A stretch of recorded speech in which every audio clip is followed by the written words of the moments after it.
নমস্কার বন্ধুরা, আজ মহাষ্টমীর এই পূর্ণ লগ্নে আপনাদের সকলকে জানাই আন্তরিক প্রীতি ও শুভেচ্ছা। মহাষ্টমীতে বেশিরভাগ বাঙালি ভাত খান না, লুচি, কচুরি বা নানপুরি খেতে পছন্দ করেন। দেখুন আমার থালিতে কি থাকছে। থাকছে পনির কাটলেট ও কয়েকটা শসা এবং গাজর। এর সাথে থাকছে অপূর্ব স্বাদের মাটার পনির।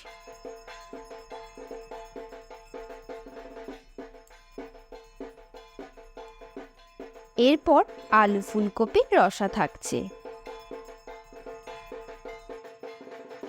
আর থাকছে কচি কুমড়ো দিয়ে বানানো মুখরোচক আচারি কুমড়ো। এছাড়া থাকছে টমেটোর চাটনি আর পাঁপড়। উৎসব মানেই মিষ্টি, তাই রকমারি সব মিষ্টি।